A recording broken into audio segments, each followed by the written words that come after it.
గోవిందాయ నమః. మొన్న ఒక వ్యక్తి రైతు పొలం దగ్గర చెట్టు కింద పడుకొని పాపం నిద్రపోతున్నాడు అలసిపోయి పనిచేసి. ఆ రైతు షర్టులోకి పాము పిల్ల దూరింది. అక్కడికి వచ్చిన ఇంకొందరు యువకులు ఆ పొలంలో పనిచేయడానికి వచ్చిన వాళ్ళు గమనించి ఏమాత్రం రైతు లేసి ఎదురున పాము పిల్ల కాటేస్తుంది కాబట్టి చాలా జాగ్రత్తగా వాళ్ళు ధైర్యం చేసి ఆ షర్టు బట్టలు తీసి ఆ పడుకున్న వ్యక్తిని కదలనివ్వకుండా నిదానంగా ఏదో ఆ పాము పిల్లని తీసి అతన్ని రక్షించే ప్రయత్నం చేశారు. లోకంలో వాస్తవానికి అందరి హృదయాల్లోనూ అందరి ఆత్మలలోనూ ఉండేది ఆత్మస్వరూపం, జీవాత్మ పరమాత్మ యొక్క అంశ భగవద్గీత మనకి చెప్తుంది. అయినా సరే లోక వ్యవహారాన్ని అనుసరించి ఒక విలువైన దానిని కాపాడాలి అంటే విలువ లేనిది అందుకు అడ్డం పడుతున్నప్పుడు, విలువైనది 10 మందికి ప్రయోజనం కలిగిస్తున్నప్పుడు ఆ విలువైన దాన్ని కాపాడటానికి విలువ లేని దాన్ని తీసిపడేయవచ్చు.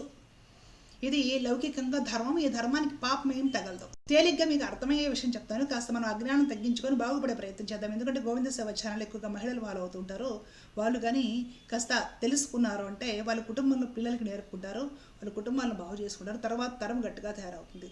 మహిళలు జ్ఞానవంతులైతే, ఎడ్యుకేట్ అయితే పిల్లల్ని ఎడ్యుకేట్ చేస్తారండి. అది నా ఆరాటం. ఈ ఛానల్స్కి కానీ దేనికి మీరేం నాకు డబ్బులు ఇవ్వడం లేదు, నేను ఎవరి దగ్గర తీసుకోను, మీకు తెలిసిందే కదా. నేను చెప్పడంలో ముఖ్యమైన ఉద్దేశము బాగా ఎడ్యుకేట్ అయితే ఫ్యామిలీస్ బాగుంటాయి, తర్వాత తరం బాగుంటుంది. తెలుసుకొని భయాలు లేకుండా ప్రశాంతంగా ఒక ఏ మతానైనా తాత్విక దృష్టిలో అర్థం చేసుకునే ప్రయత్నం చేస్తారు.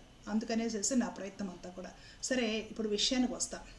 పాముల్ని చంపితేనంటే సర్పదోషాలు వస్తాయంట. ఈ జన్మలో సరే పోనివ్వండి, ఏదైనా మనకి ఉద్యోగం రాకో, వ్యాపారం జరక్కో, పెళ్లి జరక్కో, ఇంకేదైనా వీసా పాస్పోర్ట్ రాకో, ఏదైనా ప్రాబ్లంలో సంతానం కలక ప్రాబ్లమ్స్ ఉన్నారనుకోండి. ఈ సంతానం కలకపోవడము సమస్యలు మనకే కాదు, ప్రపంచవ్యాప్తంగా అన్ని దేశాల్లో కోటాను కోట్ల మంది మనుషులకు ఉన్నాయి. సమస్యలు భారతీయులకి, హిందువులకు మాత్రమే ఉన్నాయా? మరి ఎవ్వరికీ సర్పదోషాల గురించి ఉండి ఇక్కడ వీళ్ళేమంటారంటే సర్పదోషం అనేసి వాడు మొదలెట్టేస్తారనమాట. మొదలెట్టేసి నువ్వు 10 పాములను చంపితే దోషం వస్తుంది, ఈ జన్మలో నేను చంపలేదు కదండి అన్నామనుకోండి, పూర్వజన్మలలో ఎప్పుడైనా చంపున్నా కూడా ఆ దోషం తాలూకా ప్రభావం వల్ల నీకు ఉద్యోగం రాదు, నీకు పెళ్ళి కాదు. ఇంకా అన్నీ అంతే. ఏ గ్రహమైనా ప్రతి గ్రహము నీకు ఉద్యోగానికి, నీ పెళ్ళికి, నీ కాపురానికి, నీ పిల్లలకి, నీ అప్పులకి, నీ సొంత గృహానికి, నీ వ్యాపారానికి అడ్డం పడతా ఉంటుంది. గ్రహాలకు వేరే పని ఏమీ ఉండదు అనమాట. ఇక్కడ ఈ పేరుతోటి పెద్ద బిజినెస్. ఇక్కడ నేను జ్యోతిష్కులు అందరినీ అనడం లేదు. కొన్ని ఏమంటే ఉన్నట్టుగా చెప్పేసే వాళ్ళు ఉన్నారు, నేను కథ అని చెప్పడం లేదు. ఇప్పుడు ఈ జ్యోతిష్యం అనేది ఎంత పెద్ద బిజినెస్ అయిపోయిందంటే, ఇప్పుడు హిందువులుగా ఉండేవాళ్ళు ఈ జ్యోతిష్యం కోసము వాళ్ళ నెల బడ్జెట్లో కొంత బడ్జెట్ వేసుకోవాలి. పిల్లలకు చూపించడానికి, భార్యకు చూపించడానికి, వాళ్ళ అమ్మా నాన్నలకి ఏదైనా షుగర్ పెరిగిపోతే ఏమైందో జ్యోతిష్యం చూపించి తెలుసుకోవడానికి, వీళ్ళ ప్రమోషన్లు జాబుల కోసం జ్యోతిష్యాలు చూపించుకోవడానికి, మళ్ళీ ఇంటి వాస్తు సెట్ చేసుకోవడానికి ఒక వాస్తు సిద్ధాంతి గారు కావాలి కొలువులో. వీళ్ళందరికీ బడ్జెట్ కేటాయించుకోవాలి మనం. అదేమంటే సనాతన ధర్మం. ఏమైనా మాట్లాడితే నోరెత్తితే హిందూ ద్వేషి. సరే, అనుకునే వాళ్ళని అనుకునివ్వండి, దాన్ని వదిలేసేద్దాం విషయం. సరే, ఇక్కడ విషయానికి వస్తా. ఒక రైతు ఉన్నాడు. ఆ రైతు మీద కుటుంబం ఆధారపడి ఉందనుకోండి. ముసలి తల్లిదండ్రులు, భార్య, 2 చిన్నపిల్లలు, పెళ్లి కావాల్సిన చెల్లెలో తమ్ముడో ఆధారపడి ఉన్నారనుకోండి విలేజ్లో. ఆ రైతు పొలంలో పనులు చేస్తున్నాడు. ట్రాక్టర్ పెట్టుకుని 5 ఎకరాలు 10 ఎకరాలు పండించుకుంటాడండి. వాళ్ళకి ఆటోమేటిక్గా గేదెలు, ఆవులు కూడా ఉంటాయి. ఇదేమంటే గడ్డి వామి అంటారు కదా, గడ్డి వామి, ధాన్యం బస్తాలు అవన్నీ ఉంటాయి రైతులలో సహజంగా విలేజ్లో. ఆటోమేటిక్గా పాము పిల్లలో పాములు తిరుగుతాయి. వర్షాకాలంలో ఈ తాకిడి ఎక్కువ, తేళ్ళు కూడా తిరుగుతాయి అన్నమాట. వాటిని పాము పిల్లని కానీ పామును కానీ వాటిని చూస్తే వెంటనే స్పాట్లో కర్ర తీసుకొని రైతు పాముల్ని చంపేయాలి. అంతే, వెనక ముందు ఆలోచించకూడదు. కానీ ఈ దిక్కుమాలిన సోషల్ మీడియా వచ్చిన తర్వాత ఈ సోషల్ మీడియాలో పాములు చంపితే సర్పదోషాలు ఇది ఇదని ఈ దిక్కుమాలిన ప్రచారాలు కొందరు ఊరికి పనిలేక ఇంటర్వ్యూలు పెట్టుకొని మాట్లాడుకుంటూ ఉంటారు కదా. ఇవి చూసి ఇప్పుడు సెల్ ఫోన్లు విలేజ్లకు కూడా చేరి అందరూ స్మార్ట్ ఫోన్లు చూస్తున్నారు కాబట్టి రైతులు కూడా ఆ పాములు చంపాలంటే భయపడిపోతున్నారు. పాము పొలంలో తిరుగుతుంది 2-3 సార్లు కనిపించింది అనే విషయం తెలిసినా సరే దాన్ని చంపితే ఏదో దోషమంట, మన పిల్లలకి అది కొడుతుందేమో, మనకి ఏదైనా అవుతుందేమో అనే భయానికి పోయి దాన్ని వదిలేస్తుంటే అది మరి అక్కడ తిరిగే పాము అక్కడే తిరుగుతుంది కదా. ఏదో ఏమరపాట్లో ఉన్నప్పుడు రైతుని చంపేస్తుంది. చూడండి ఎలాంటి అనాచారాలు ప్రచారాలు చేస్తున్నారు. పాములో ఎక్కడో పాములు ఉంటే మనం పని కట్టుకుని పోయి చంపం. కానీ ఒక రైతు పాము కనిపించినప్పుడు చంపేయాలండి. లేకపోతే రైతు అనే వ్యక్తి విలువైన వస్తువు, మన కుటుంబానికి, సమాజానికి కూడా అన్నం పెట్టి అన్నదాత. ఆ రైతుని ఒక పాము ఇక్కడ తిరుగుతుంది కాటేస్తుందేమో అనే పరిస్థితి వచ్చినప్పుడు పాము అనేది విలువలేంది, అదేం పెద్ద సమాజానికి ఉపయోగపడదు కదా. దాన్ని చంపి రైతు నిలబడాలి. అది ధర్మం. ఈ మాత్రము కూడా విషయాన్ని లౌకికంగా అర్థం చేసుకోకుండా సర్పదోషాల పేరుతో ప్రచారాలు చేశాడు. అలా దానికి ₹1000 ఫీజులు, మళ్ళీ వాడికి పరిహారాలు, జపాలంటారు, మంత్రాలంటారు, ఏవేవో హోమాలు అంటారు. వాడికి అంత అనేది లేదు. వీడి గురించి మాట్లాడకూడదు. మరలా మనం మాట్లాడితే సనాతన ధర్మానికి వ్యతిరేకి. ముస్లింల దగ్గర, క్రిస్టియన్స్ దగ్గర డబ్బులు తీసుకుంది. ఇలా వాగడం తప్ప ఎడ్యుకేట్ చేయడము, ఎవరైనా కాపాడటము అలవాటు లేవు కదా మనకి. అరుణాచలము దాంట్లో దూరొద్దు ఇడుక్కు పెళ్ళయ్యారంట. దాంట్లో దూరొద్దని 3 ఏళ్ల నుంచి చెప్తున్నా. ఏమన్నారు? శివద్వేషి అరుణాచలం బాగుద్ది అంటుంది. ఇప్పుడు అక్కడే మనుషులు చనిపోయి ఇరుక్కుపోయి ఇప్పుడు ఆ దేవాలయం వాళ్ళే తాటి కింద బోర్డు పెట్టారు, లావుగా ఉన్నవాళ్ళు దూరొద్దు, అంగవైకల్యం ఉన్నవాళ్ళు వృద్ధులు దూరొద్దు. నేను ముందే చెప్పే వాళ్ళ ప్రాణాలు పోయేవి కాదు కదా. ఆలోచించండి ఒకసారి. ఇట్లాంటివి ఎన్నో భక్తి పేరుతో అదేమంటే అక్కడ యంత్రాలు వేశారు, అక్కడ ఏవో సిద్ధులు ఉన్నారు, సిద్ధుల తపశక్తి మొత్తం అందులో దూర్చారు. ఎవడో తపశక్తులు దూర్చడు. ఇది కలియుగం. అర్థమవుతుంది కదా మీకు? దయచేసి అర్థం చేసుకోండి. ప్రతి దానికి ఏదో రాహుకేతు దోషాలు అనగానే భయపడిపోవడం, సర్పదోషం అనగానే భయపడిపోవటం, నాగదోషాలంట, గురుబలాలు తక్కువగా ఉంటాయంట, శని నెత్తిని కాడుతూ ఉంటుందంటే ఆ గ్రహాలకు ఏం పని ఉండదా? ఒక మనిషి అనేవాడు ఎలా తయారవ్వాలో తెలుసా? ఒక గ్రహం నీకు బలహీనంగా ఉంది అంటే ఆ గ్రహాన్ని నోట్లో వేసుకొని నమిలి మింగేయగలగాల. అంత స్ట్రాంగ్గా మనిషి తయారవ్వాలి. ఈ మాట నేను చెప్పట్లే, వివేకానందుడు చెప్పాడు. గ్రహాలా నిన్ను శాసించేవి?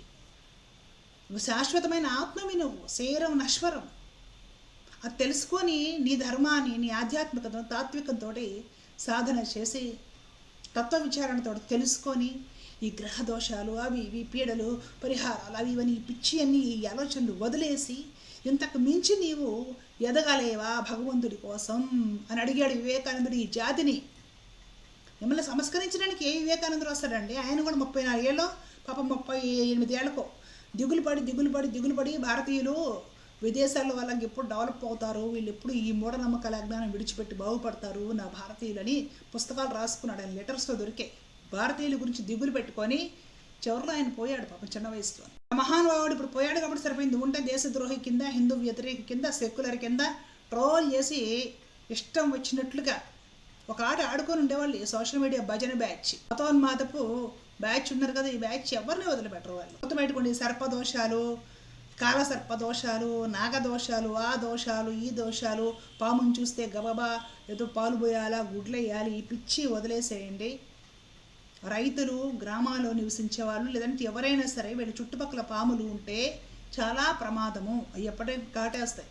పిల్లలు తిరుగుతూ ఉంటారు. అంతెందుకండి, నేను గుజరాత్లో ఉన్నప్పుడు కొన్ని సందర్భాల్లో పిల్లలు తిరిగే చోట, మా అపార్ట్మెంట్ కింద మేమున్న చోట అక్కడ ఈ చిన్న పాములు అవి వర్షాకాలంలో వస్తున్నాయి అని చూస్తే చెప్పు, కర్ర ఉంటే కర్ర తీసుకొని పాములు చంపేసేదాన్ని. ఎందుకంటే అక్కడ ఫ్లాట్లు పిల్లలు ఆడుకుంటారు. కిందకు వచ్చి చిన్న పిల్లలు ఉంటారు కదా, ఈ చుట్టుపక్కల పిల్లలు వాళ్ళు అక్కడ చేరి ఆడుకుంటారు. సాయంత్రం వేళ పిల్లలు ఆడుకుంటారు వీధిలో. అక్కడ పాములు తిరుగుతూ నాకు కనపడితే 3-4 పాములు చంపేశాను. ఆ పక్కనంతా ఖాళీ స్థలం, మొత్తం ఫ్రీ గ్రౌండ్లా ఉండేది. పాములు తిరుగుతుంటే, పాము పిల్లలు తిరుగుతుంటే నేను నా దృష్టికి వచ్చిందంటే వెతికి మరీ చంపేస్తుందండి. ఎందుకంటే పిల్లలు ఆడతారు, వాళ్ళని కుట్టి చంపేస్తే ఏమైంది? బాగానే ఉన్నాను కదండి, పెళ్లి చేస్తాను, పిల్లల్ని కన్నాను, బ్రహ్మాండంగా ఉన్నాను. మూఢనమ్మకాలు పెట్టుకోకండి. అరుణాచలంలో మనుషులు పోతే ఎలాంటి దిక్కుమాల కామెంట్లు పెట్టారంటే మోక్షం కలిగింది. అరుణాచలంలో ఇరుక్కుపోయి ఆ మణి అని ఆయన పోతే ఆయనకి మోక్షం కలిగి ఈశ్వరుడి దగ్గరికి వెళ్ళిపోయాడు. నువ్వు కూడా దూర్రా, నీకు మోక్షం కలిగి ఈశ్వరుడి దగ్గరికి పోతావు. అందుకే సంసారంలో బతకడం నువ్వు కూడా దూరై. నీలాంటి వాళ్ళు ఉండకూడదు భూమికి భారం. 10 మందిని చెడగొడతారు మీ మనస్తత్వంతో, మీ ధోరణితోటి. నువ్వు కూడా పోయి దూరు ఆ కంతలో, ఊపిరాడకుండా చచ్చిపో, నువ్వు ఈశ్వరుడి దగ్గరికి వెళ్ళిపోతావు, నీకు మోక్షం కలుగుతుంది. ఇంకొకటి పెట్టాను కామెంట్, రోడ్ల మీద యాక్సిడెంట్లు అవుతున్నాయని రోడ్ల మీద తిరగడం మానేస్తావా, నువ్వు చెప్పేది ఎలా ఉంది అని పెట్టాడు వాడు నాకు కామెంట్. అజ్ఞాని, రోడ్ల మీద తిరగడం అనేది నెసరీరా, అది నీడ్, తప్పదు. ఇంకా మనం తప్పించుకోలేం. రోడ్ల మీద పోయినప్పుడు మనం హెల్మెట్ వేసుకోవాలి, సీట్ బెల్ట్ వేసుకోవాలి, జాగ్రత్తగా నెమ్మదిగా తోలాలి. మనం జాగ్రత్తగా ఉన్న అవతల వాడు సరిగ్గా లేకపోయినా కూడా ఎఫెక్ట్ అవుతుంది. ఇక మనం దానికి ఏం చేయలేం. కానీ కంతలోకి పోయి దూరడం అనేది నీడ్ కాదురా అజ్ఞాని. కంతలోకి పోయి దూరడం కాదురా, గుడికి పో, దర్శనం చేసుకోరా, చాలు నీకు. కంతల్లో దూరు, గుంటలో దూరు, పుట్టల్లో దూరు, బురదలో దూరు, మురికిలో దూరు, బాగుపడి ఉంటారు అజ్ఞానులారా. రోడ్ల మీద యాక్సిడెంట్లు అవుతున్నాయి, రోడ్డు మీద తిరగడం మానేస్తావా? కంతలో దూరితే సత్యనారాయణ చేసి కంతలో దూరద్దని చెప్తావా నువ్వు? దానికి దీనికి ఏమైనా పోలికుందా? ఇలాంటి అజ్ఞానులు ఉన్నారండి. మొత్తం మాట్లాడితే హిందూ వ్యతిరేకులం అయిపోతాం. దోషాలు వీటిని పెద్దగా పట్టించుకోకండి. మీ డబ్బులు నాశనం చేసుకొని మీరు మనశ్శాంతి లేకుండా వాళ్ళ చేతులు వీళ్ళ చేతులు జ్యోతిష్కుల చేతులు ఇరుక్కొని మీ బతుకులు మీరు ఆగం చేసుకోవద్దు. ఇలాంటి పుణ్యక్షేత్రాలకు పోయినప్పుడు ఏదో పవిత్రంగా భగవంతుడిని ఒక మర్యాదగా దర్శించుకున్నామా, ప్రశాంతమైన మనసుతోటి వచ్చామా అన్నట్టుగా ఉండండి. ఎక్కడికి పోయినా అంతే. అక్కడ ఇక్కడ దూరడము ఇదంతా కూడా కరెక్ట్ కాదు. దూరితే ఏ మహిమలు ఉండవు. సిద్ధుల మహిమలు, యంత్రాలు పెట్టిన మహిమలు, తంత్రాల మహిమలు అవన్నీ కూడా ఇప్పుడు పనిచేయవు. ఇది కలియుగం, అర్థమవుతుంది కదా. ఇవన్నీ కూడా పూట గడుపుకోవడానికి సోకాడు యూట్యూబర్లు తలలోపుకుంటూ ఏదో చెప్పే చెత్త తప్ప ఇంకేమీ లేదు. భగవంతుడు అనేవాడు ఉన్నాడు, ఆయన సత్యం. మీకు నచ్చిన దైవాన్ని సాత్విక విధానంలో మీకు తోచినంతలో ఆరాధన చేసుకోండి. మీకు నచ్చిన దేవాలయానికి యాత్రకు వెళ్ళండి, జాగ్రత్తగా వెళ్ళండి, జాగ్రత్తగా రండి. దేవుడి కోసం వెళ్ళండి. కంతలో గుంతలో మనకు అవసరం లేదు. జాగ్రత్త. ఎప్పటిలాగా అవేర్నెస్ కోసము ఇప్పటికి కొన్ని వేల వీడియోస్ చేశాను గోవింద సేవ ఛానల్లో, చేస్తూనే ఉన్నాను. సమాజం మారాలని కోరుకుంటున్నాను. ధర్మో రక్షత రక్షత. జై శ్రీమన్నారాయణ. కృష్ణ.